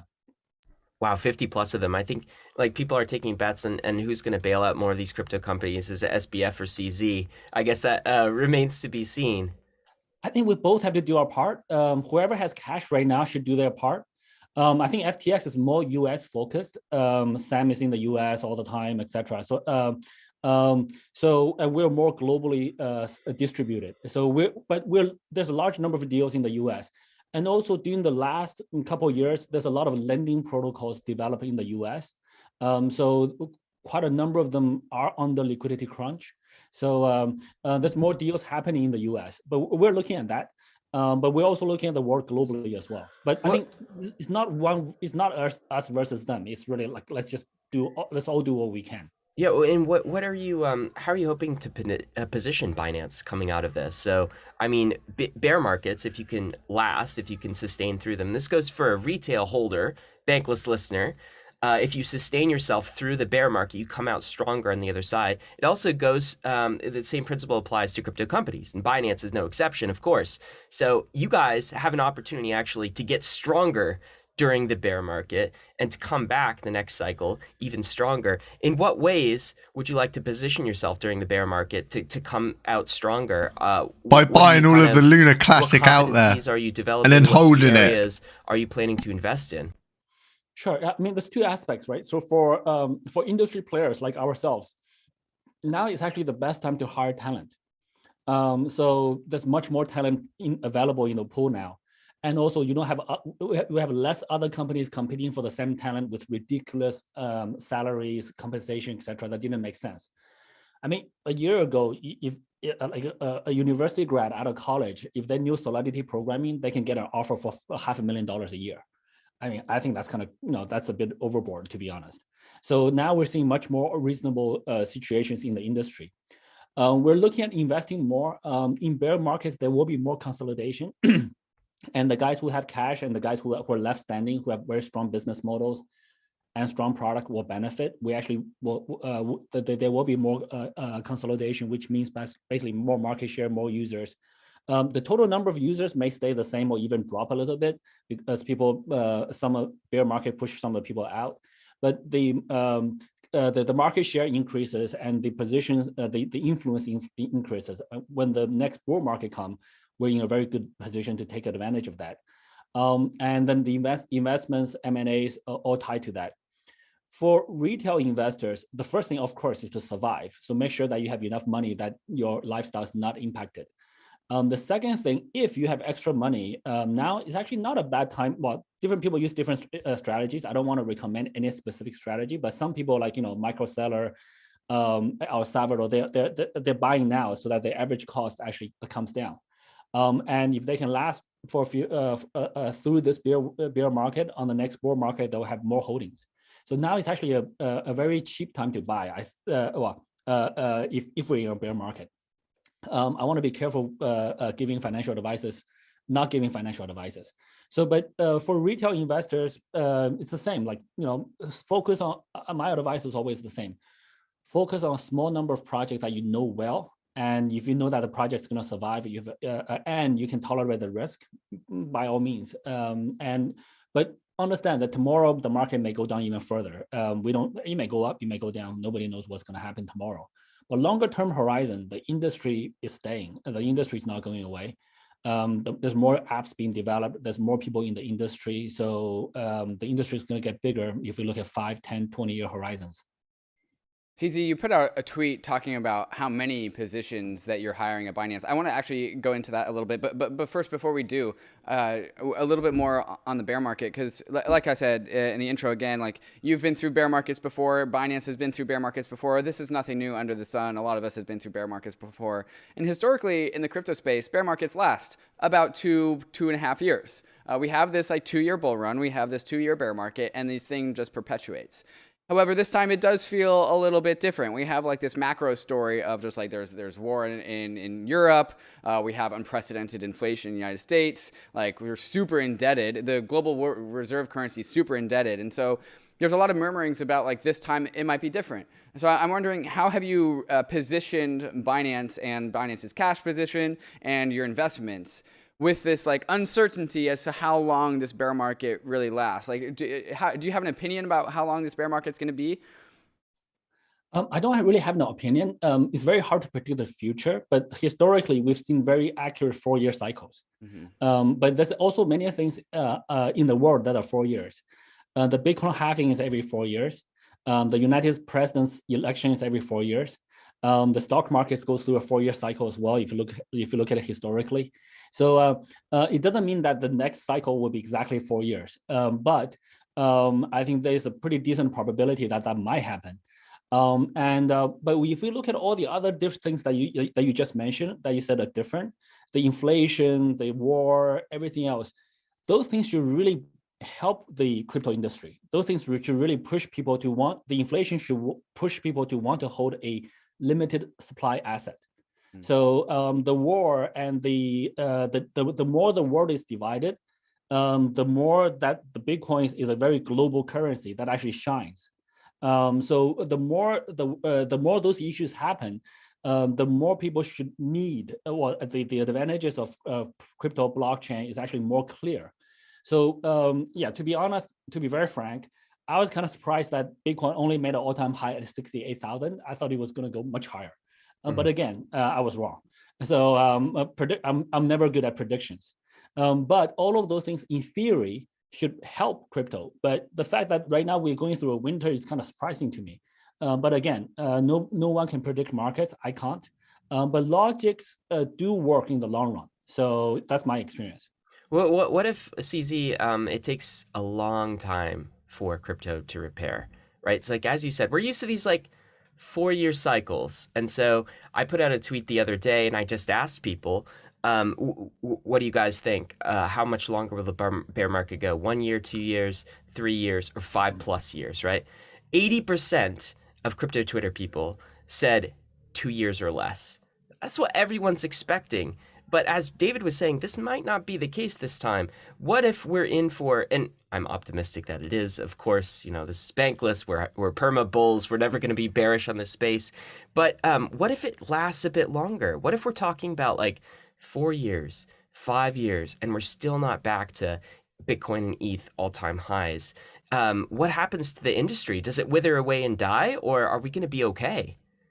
I think we're going to be totally okay. There are a group of people, there are a very large group of people that I know that it's not going away. So there are some new investors that get shocked, surprised, fear, and they go away for a while. But pretty much of all the people I know who are here since 2017, those guys is going to stay. And as a business, I would recommend most businesses have at least 10 years of runway, 10 years of cash if they have zero income. Very few traditional companies can achieve that. But in the blockchain world, it's actually not that hard to achieve. Binance, we have like the Binance coin is about $40 billion market cap. We have the team portion we never used, and we do commit to burn that. But we also have income. Like even the team portion is worth double-digit $1 billion. So most crypto companies sit on this. If they manage well, they could be sitting on this really large cash reserve. So and even if we don't touch that, we actually still, that aside, we actually still have very healthy reserves that will last us many years. So they are, and also in the crypto business, there are very clear, very simple business models. You should have revenue, and because we're dealing with crypto money, we're dealing with this industry. It's actually not difficult for good businesses to make money. So I think just sustainability-wise, many businesses in this industry can sustain for a very, very long time. So I'm not too worried about it. CZ, I want to go back to that tweet where you talked about how we have 2,000 open positions at Binance, which is a crazy number. We're seeing layoffs at Coinbase. We're seeing layoffs at BlockFi. but you're saying that Binance has 2,000 open positions. Can you tell me a little bit more about like just the general sectors that these open positions are for? Like, is there anything in specific that there's like, I don't know, maybe the world of staking and staking assets? Do you think all the people in the comment section on their live stream want them to ban Luna Classic, or? I think hiring, like we're basically hiring across the entire spectrum of every position we have. That typically comes down to, about half of them are engineering positions, and that's always one of the hardest places to hire. Luckily, we can hire globally, so we can tap into different talent pools all around the globe, which is fantastic. The second thing is, in large number, is customer support. So as much AI we do, as much automation we do, we still actually do need quite a large number of people talking to people. So we're actually offering phone support in 6 languages now. So people can call, people can in the app they can do a voice call. The other roles are marketing, legal, compliance, other back office roles. There's many of them. So we cover a fairly wide spectrum. We also are we also are in the technical side. We're also looking for different type of developers, like mobile developers, web developers, blockchain developers, all of this type of different roles. So we actually see this as the best chance to hire people. And then the people we hire today can scale up our system so that when the next bull market comes, hopefully in a couple of years or even maybe sooner, we're ready. So we always want to be ready for the next peak, which is really important in our industry. And how many people does Binance employ currently? Because 2,000 is a crazy number. What number are you at currently? We're just around 6,000 right now. Wow. So we want to get to about 8,000 before the end of the year. That's the target. Amazing. And where does the revenue come to support like so many people at this company? I think that makes you like the largest crypto company by far, right? I think today by employees, we should be the largest now. Mm-hmm. Our revenues are pretty simple. We charge a fee when people trade, and that's it. That's the bulk of our revenue. We have some other stuff like we have M&A, which done pretty well. We have other staking, etc. We have like margin lending that generates a little bit of income, but those are very tiny compared to the trading fees. CZ, I got to bring this up because it was just hilarious with your tweet. You had this picture of yourself, which is great. And then Kobe tweeted out, wait, I just realized, did you Photoshop your own head on a stock photo of someone waiting to shake hands? And I'm not even sure if you did or not, but the fact that what a legend. I noticed that as really well. Love your interplay on crypto Twitter. But is this photo real or what is this? This photo is a Photoshop photo. I thought it was cool, and I didn't Photoshop it. I was like, there was some discussion in our internal chat groups. The previous photo was the U.S. Army hiring photo. They also Photoshop my face, like we want you. That photo, and we're saying that photo is like a couple years old. And then one of the designers just posted this photo in the internal chat group. I was like, damn, can I post it right now? Like, go for it. So I just took that photo and just posted. And so, yeah, it was like very organic. Our team Photoshopped this. I didn't. I thought it was pretty clear with, No, it just like, it almost could fit. So if you're just a passerby, you kind of see it and it takes a second look to be like, oh my God, this is a stock photo. But this is part of what I think people love about crypto. And what I love about crypto is it doesn't take itself too seriously. It's somewhat still irreverent, and that's something that's special about this industry. But I want to ask about you because you're definitely a figure at Binance, being sort of the founder and the guy who gets photoshopped into meme stock photos and that sort of thing. What are your plans? Are you going to like ever retire at some point, or is this CZ plus Binance forever? Okay, so let me address the first part first. I think I love the meme culture in the crypto space, and I think one of my friends told me the best. Says he says, CZ, look, I like the fact that you take work very seriously, but you don't take yourself very seriously. So I think that's the mentality I encourage people to adopt. Just we're just normal guys, and a designer photoshopping your head onto something else, etc. If you just embrace it, and it's fun. It's like there's nothing wrong with that. For myself, I do want to retire sooner or later. I've been CEO of Binance for 5 years. I don't think a CEO should be longer than 10 years. I think any CEO that stays in one role for 10 years, we get older, we get more stale, our thinking gets molded in a certain way. The organization becomes more fixated on a certain structure, which which usually may be good for the company in the short term, but long term, I think companies these days should be more dynamic, more adjustable, and more changing fast changing with the times. So I think somewhere between now and 5 years later, I should retire. So we are looking at the succession plans, how to train the next set of talent. That's actually what I spend most of the time, my time doing, is dealing with the talent pool, people, training, coaching, making sure that we have the right organizational structure.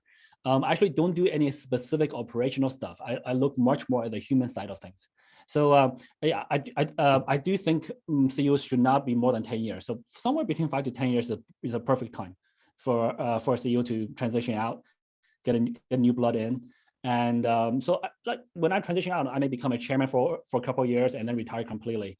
And then I'll be busy with other stuff. There's so many other interesting stuff to do as well.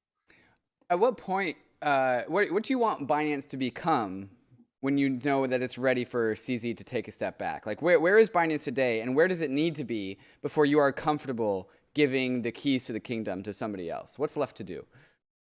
Well, so Binance should become in such a situation where it does not need me at all.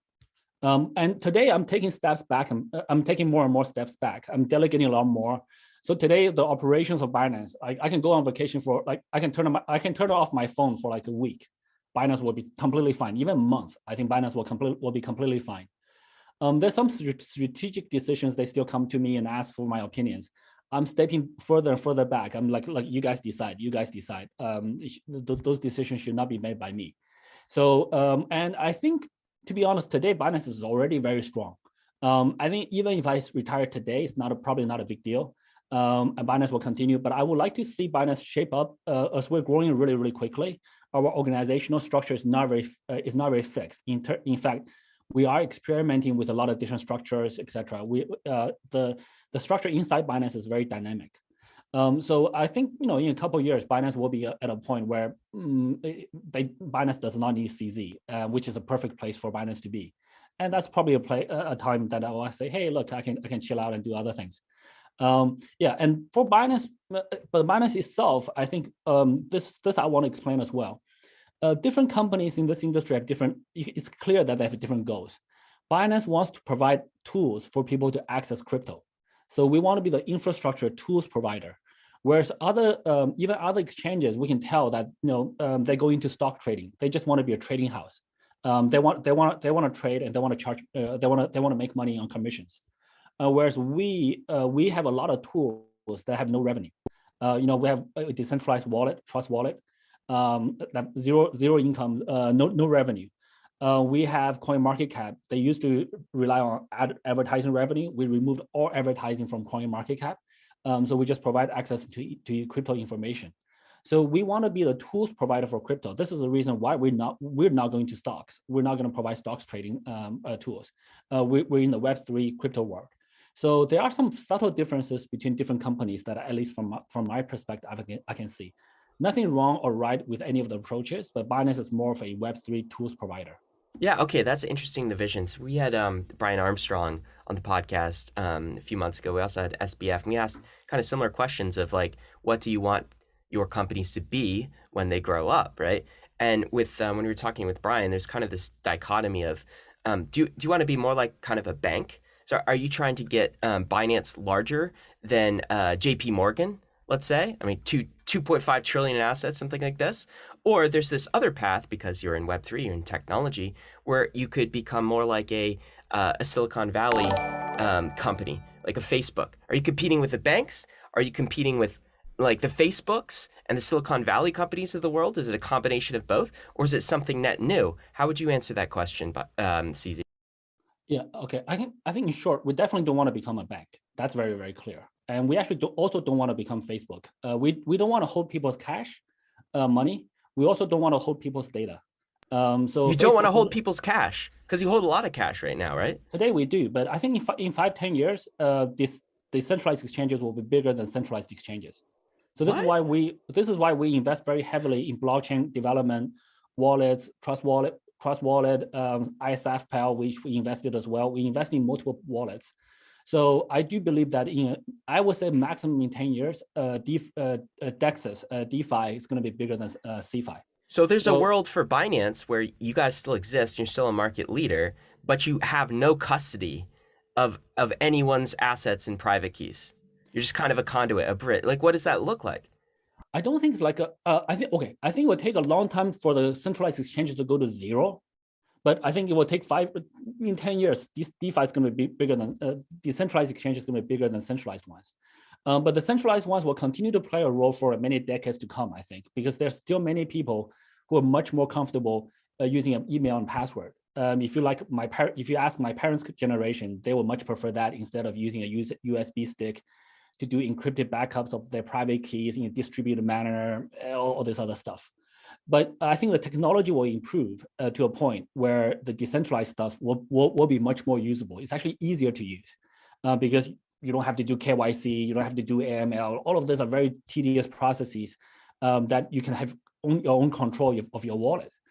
And also Binance is not fixated on the centralized exchange. So I didn't like, I typically don't use banks or Facebook as analogies for companies that we want to mimic. Actually, there was one other company I often do, which is Google. So Google provides a number of infrastructure services, a number of tools for people to use the internet. One to rule them all. Email, I always apps, say this. All this other stuff, right? Many of them are kind of free, not super free, but the Web2 is based on an ads model. But Google provides a number of tools for the web world. We want to be the company that provides a number of tools in the Web3 world. So it doesn't have to be the centralized exchange. Many people thought of Google as a search engine, but Google is way more than just a search engine. So that's kind of how I visualize things and how I try to position Binance sort of a future direction. One thing that's interesting is we had Vitalik on the podcast not too long ago, and he was just coming back from a trip to Argentina. And he asked us the question, he said, guess the #1 crypto app that people are using in Argentina.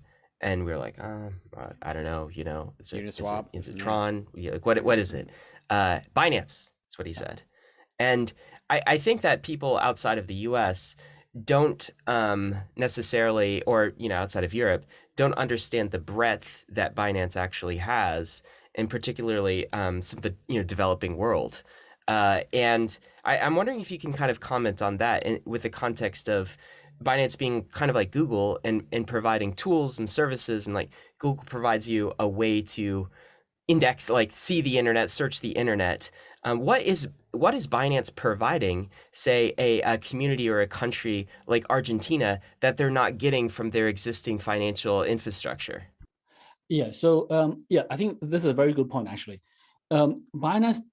So many players focus on US, and US is the top priority. And US is the largest single market by far. 4% of the global population with 20% of the global GDP.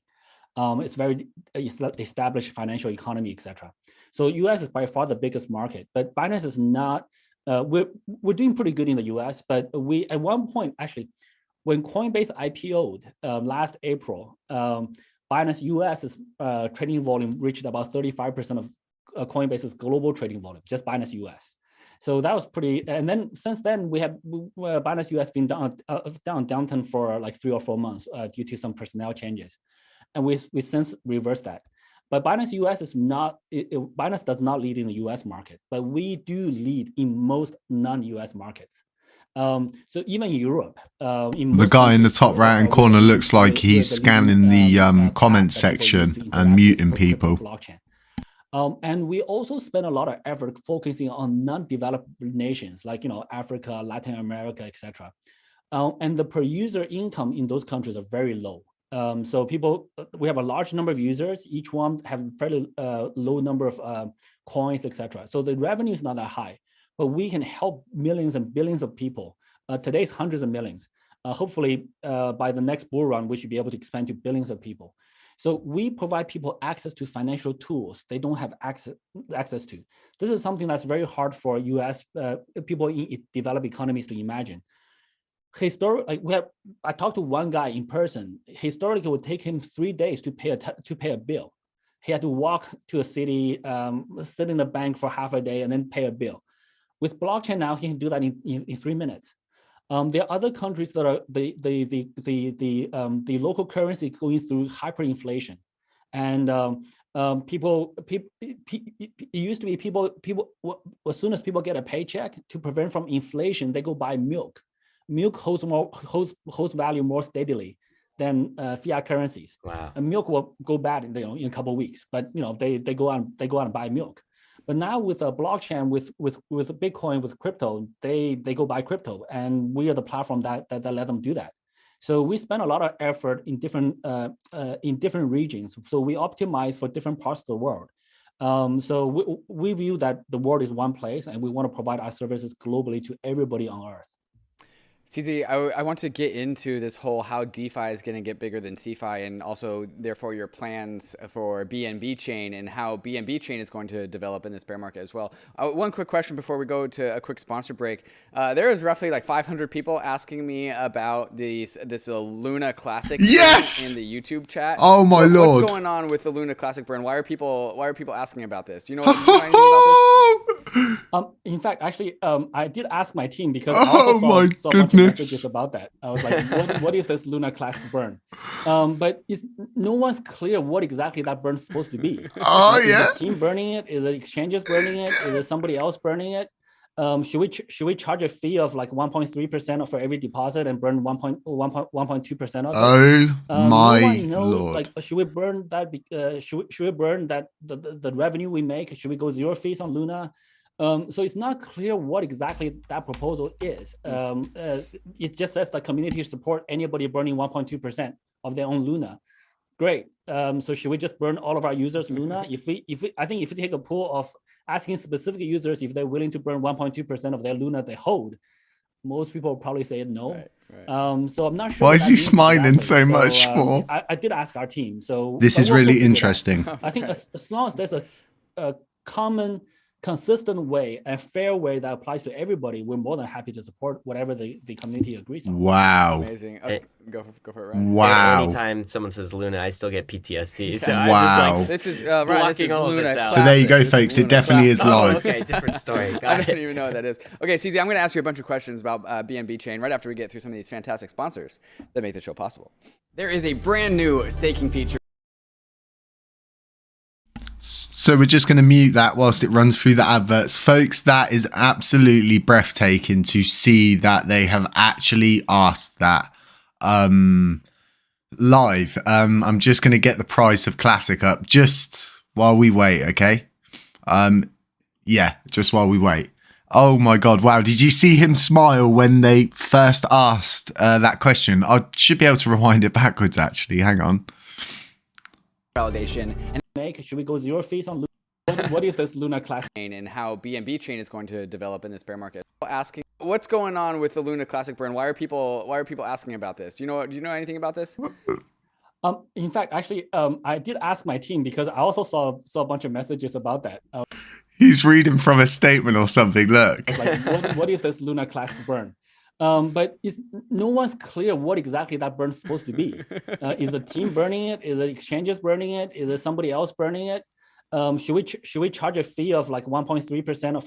So in my opinion, what he's pretty much said, if extra level of security, if we bring forward the correct proposals like we have, they'll implement it. That's absolutely insane. I'm gonna have to crop that from that video and share it, because yeah, honestly, that's absolutely, it's crazy. I honestly thought this whole time, yeah, right, they're definitely going to ask him, and then people were saying, oh, it's not an actual live stream, it's recorded. And you could see the guy in the top right hand corner, he was looking at his second screen or third screen. Maybe he's got 10 screens, I don't know. I've got about 7 myself, so but I could tell that they were looking. So if the chat calms down like it is now, I'm gonna ask them to address the wallet itself.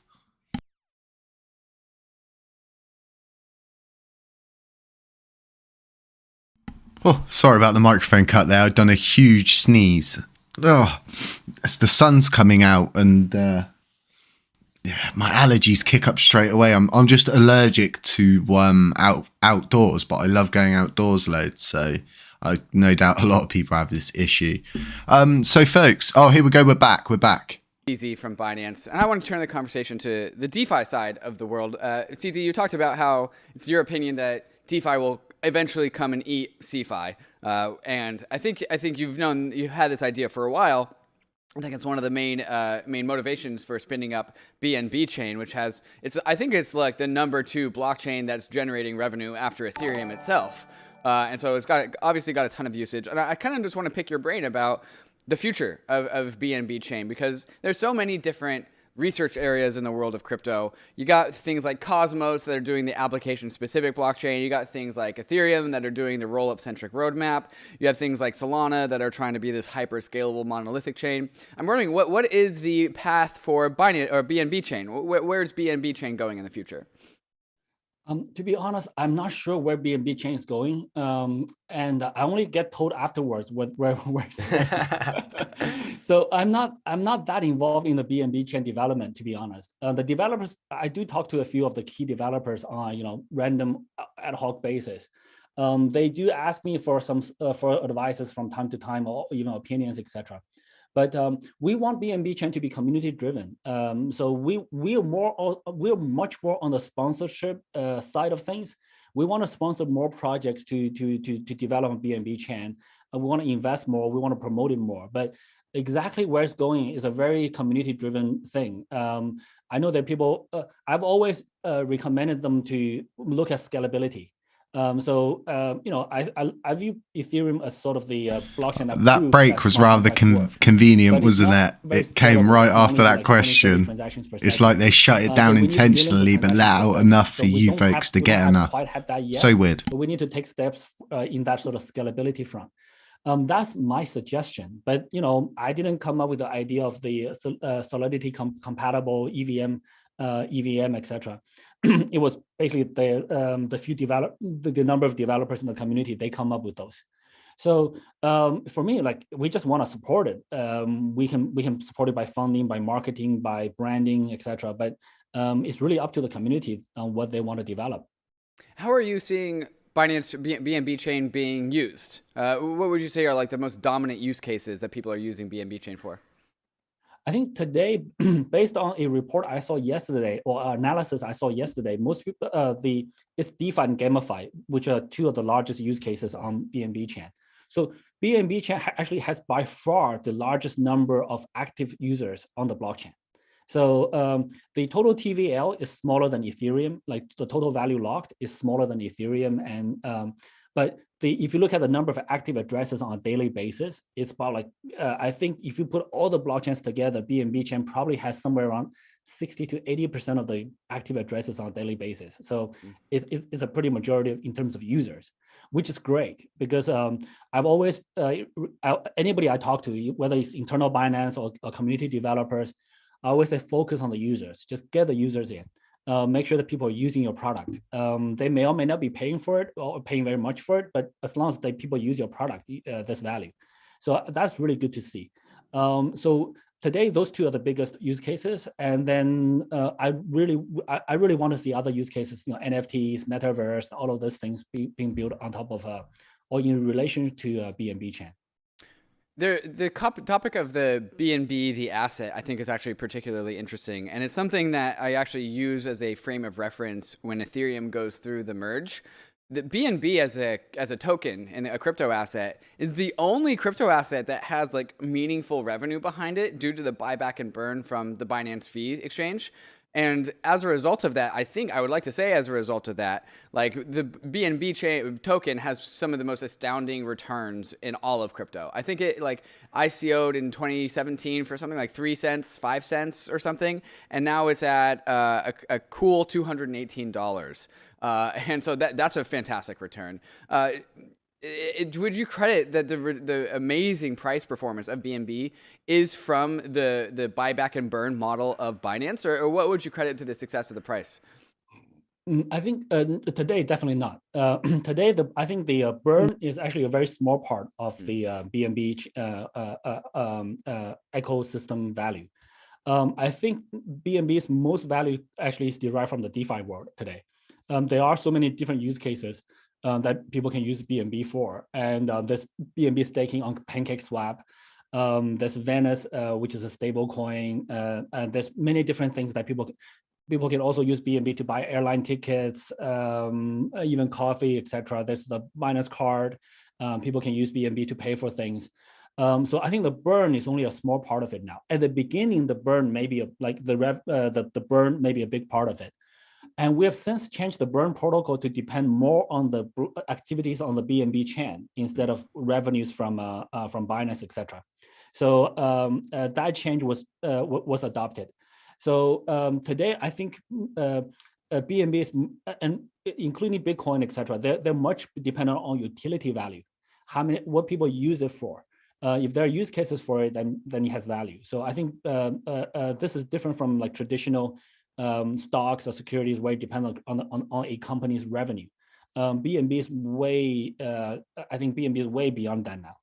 You said that BNB was you could use it for like airline miles. Is BNB being adopted like as a medium of exchange currency in some instances? It is to some extent. So we have a portfolio company called Travala, which you can go and buy airplane tickets, book hotels, etc. And you can of course use BNB as a very heavily promoted currency there. We're partnership with large shopping malls that have like 29 shopping malls, 13 buildings. Smash those penguins in the chat if you was not expecting them to address the LUNC ban. So I think there's a lot of value BNBs derived from that. So CZ, I want to ask you a question about BNB chain and kind of just overall centralization, your philosophy on centralization versus decentralization, because there are some skeptics who would say BNB chain is too centralized. Some that would even say that it's co-opting DeFi, that it's not really DeFi. And we've seen some concerns with I think chains co-opting DeFi in the past. Like maybe Terra was not as centralized as people thought it was, or not as decentralized as people thought it was in the beginning. And I will say, like for Bankless, for David and myself, we have concerns about this too, right? Because the core mission of crypto to us is peer-to-peer. It's to go without banks. It's to go bankless. Like that's the name of the podcast, right? That's why we care about this stuff. And on one hand, I see all of the incredible things that BNB Chain and Binance has done for crypto, which is like you guys have onboarded millions of people, tens of millions of people, and you've made the world better in various places than it was without Binance entering. And the decentralized chains wouldn't have gotten there in the way that you guys have. And yet at the same token, I worry about centralization vectors. I worry about our industry and our chains becoming much more like the traditional banking system that we just left. And if that's what we end up with, I will feel like the crypto experiment will have failed. What do you say to this, to concerns about centralization on BNB chain, or about Binance having too much influence, or these sorts of concerns that people have? Yeah. So I think this is a very, thank you for what you said. I think the way you described it is actually very objective, and those concerns are very valid. In the decentralized world, well, first of all, centralization is not black and white. It's not one or the other. There's a spectrum of number one is a spectrum if we look at any particular aspect, and there's multiple aspects we gotta look at. So each one of them is a gradient scale. And so, for example, if we look at any cryptocurrency or blockchain, Bitcoin, I do think is by far the most decentralized blockchain, cryptocurrency, etc. But if you look at Bitcoin mining, it's quite centralized. Like the top two miners top 2 or 3 mining pools will control more than 51% of the mining power. If you look at Ethereum or BNB chain, you can still associate a founder with those two blockchains and many other blockchains. So My Ethereum, in that sense, phone if Vitalik notifications suggests are some blowing changes, up most right likely now the community from will go with his suggestion. different team members and For stuff like that BNB, over the statement on myself, LUNC. It's we crazy, still right? identify that, even though I'm less technical, much less technical than Vitalik. But if I suggest something, the community most likely will support it. So that's centralization as well. So Ethereum and BNB having the identifiable founder is actually a less decentralized mechanism. And then there's, how many nodes each blockchain has. And also, if you look at Binance.com, yes, Binance.com is a centralized exchange. And how many users do we have? We probably do have the largest user base in crypto now. And also, we probably hold custody of the largest funds of any single platform in crypto today. So all of those are type of centralizations. Where there is a line, where it's good or bad, it's very, very difficult to tell. And as you said, so for example, the most decentralized manner would be like everybody working for themselves, no company, no organization. In a decentralized world, any two people can choose to work together. When they choose to work together, that's centralization. If you and I work together, then we're more centralized than David because David is working alone. But if we all work independently, are we able to achieve the maximum impact that we can achieve today? Probably no. If we didn't start an organization, if we didn't hire people to work on common goal, then Binance would not be able to onboard so many users into crypto. We would not be able to provide the kind of tools we could provide today for hundreds of millions of people that use them today. Are those centralization? Yes. Are those bad or good? I think so far we've done good. But if someday I turn evil and then do something bad, then that's not good. So decentralization prevents a single person or a single entity turning evil, which is a good prevention measure. So, but in a decentralized world, you cannot prevent people from working together, right? So you're not supposed to interfere with other people as long as they're not harming you or not harming themselves. So centralization will naturally form. So I think as long as we're centralized, we just got to be very cognizant of the fact that centralization is not a goal. Also, to be honest, decentralization itself is actually not really the goal. The goal we want to achieve is give people the freedom. We want to develop technologies that give people freedom, ease of use, low fees. So freedom, including permissionlessness, meaning that if you want to send some money to somebody else across the world, that's legit activity. You're not doing something dodgy. You should be able to do it. So we want to protect the fundamental properties that we want to achieve through decentralization. In the process, there will certainly be certain levels of centralization, groups working together, etc. But we don't want that to be the ultimate goal. It should not be ultimate goal for a single organization to control all the world's crypto, etc. So when a single organization gets too big, we should look at how to diversify that, to the extent that we actually invest in other crypto exchanges, centralized exchanges. We invest in our competitors, so that we actually want other exchanges to exist, more exchanges to exist in this industry. This way we can grow the industry faster. Right now, we not being arrogant, but we're doing the lion's share of the work on onboarding users into crypto. So we want to see more people doing that. So so it's a very tricky question. There's no right or wrong, but I'm actually very in much agreement with you. It's we want to be careful that we don't become overly centralized, overly big, overly monolithic. Can I just say, so David and I talk very much on Bankless about this layer 0, which is the social layer of crypto, and very important layer, right? It's all of us collectively. And you have a lot of influence as a layer 0 participant who is running a major exchange, right? And so I totally agree with you that decentralization, even of itself, it's anti-corruption technology, basically. It's a means to an end, and that end is freedom. And I'm curious, maybe like personally, CZ, why are you in crypto? Because like for me, look, everyone's in crypto to get wealthy, right? That's part of it. That's part of freedom, as a matter of fact, right? Exactly. You have some wealth, well put. You have some financial freedom. You're no longer a wage slave. That's fantastic. That's one reason to be in crypto. But that's not the only reason I'm in crypto, right? And I think there are many, many others who are believers in this concept of freedom, right? Actually getting out from under like the structures and institutions that have controlled our lives for too long. Why are you in crypto? We asked this question of Brian Armstrong. He had a different answer, and SBF of FTX. Why is CZ in crypto? So I think crypto is a technology that can increase the freedom of money for billions of people around the world. And throughout history, anytime we can increase the freedom of something without sacrificing other aspects, security, compliance, ease of use, fees, etc. If we can increase the freedom of something, our civilization advances. So if you look at freedom of speech in some countries only today, freedom of press, again, only in some countries, freedom of information, freedom of education, freedom from slavery. I'm going to leave it running, folks, just in case they ask more Lunar Classic questions. They all didn't just happen like that. They all took multiple decades or even centuries for those changes to come. But when those things happen, our civilization advanced.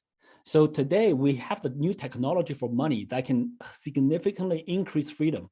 Today, our money is not that free. Like even after you pay all your taxes, if you like, say you're an entrepreneur in China. In China, if you move more than $50,000 US dollars out of China in any given year, that's called money laundering.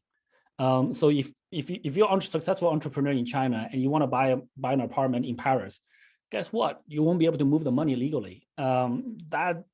This is your after-tax money. So that we don't have the level of freedom there. So I do think this technology will enhance our freedom of money. And in Africa, 89% of people don't have access to banking. So they're stuck with using some really archaic methods of finances. So I do think this is a really, really meaningful thing for us to do. And at the same time, we want to stay 100% compliant. We don't want to cause any trouble. We don't want to decrease security aspects. So we need to maintain those aspects and increase the freedom. For me, I think this is, for me personally, this is the most meaningful thing I could be doing with my life. So, and I feel very fortunate. I feel very lucky to be in a position to make an impact like this.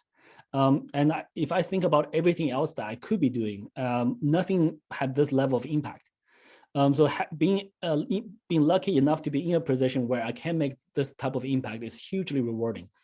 And this comes back to, I fundamentally think that we're genetically engineered to want to help others of the same kind. So if you look at animals, any animal that does not want to help this same kind, like their own species, they're usually not very competitive, and they usually don't last, and genetic evolution evolves them out. For humans, I think we are genetically engineered to want to help other humans. So we got to take care of ourselves first. So we got to become financially free, taking care of ourselves, etc. After that, the highest sense of fulfillment actually comes from helping others. So when we are able to help others, when I hear stories, hey, look, CZ, I become financially free because I was able to access crypto using your platform. That's such a strong sense of reward that I couldn't get anywhere else. This is much better than playing golf all day, drinking martinis. All of those things are still, once in a while still okay. But this is what makes me tick. So, and this is my life. So I wake up, this is what I'm supposed to do. And if I get tired, I take a nap.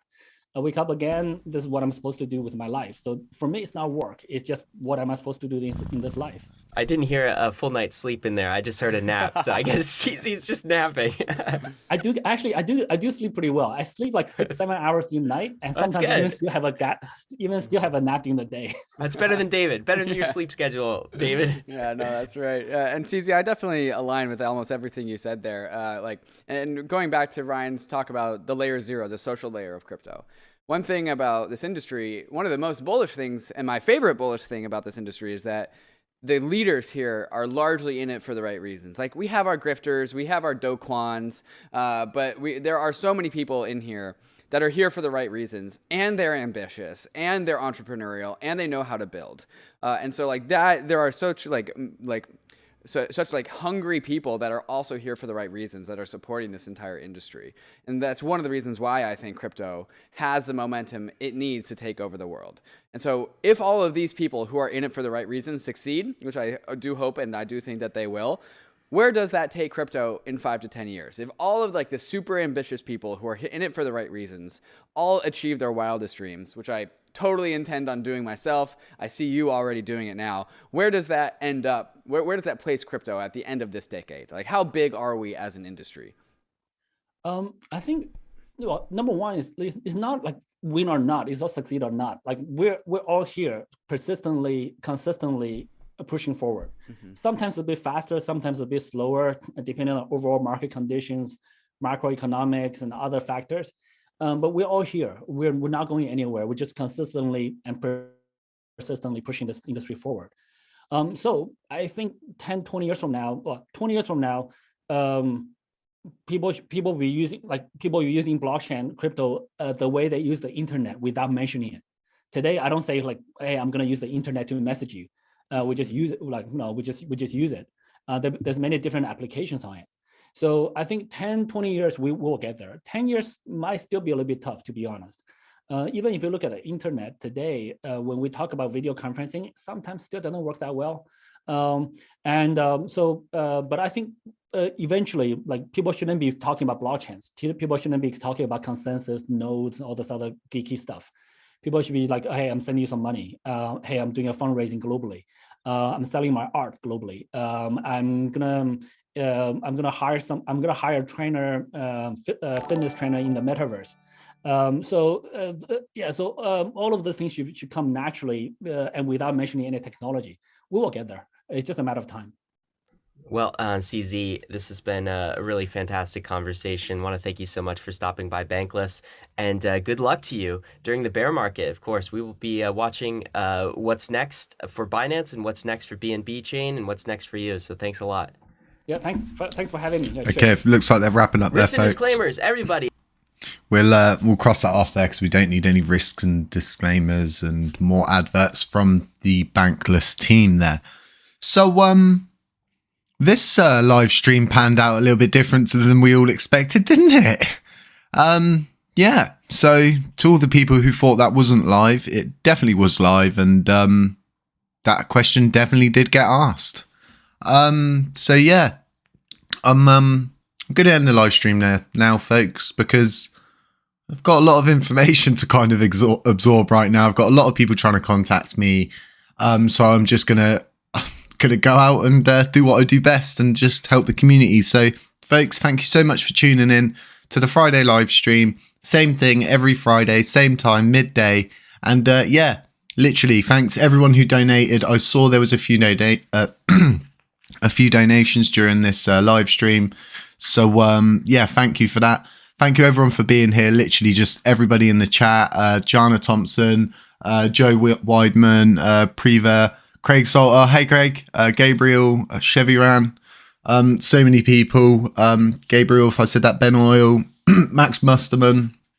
So many people. Just thank you all for being here and supporting us as we tread and unfold these things together, right? So yeah, smash that like, smash the penguins, and yeah, thanks for supporting, folks, and I will catch you next week in the live stream. And yeah, take it easy. Yes, Big Ted, thank you so much for that donation. I'm so sorry I nearly forgot that then. Thank you so much. Thanks everyone.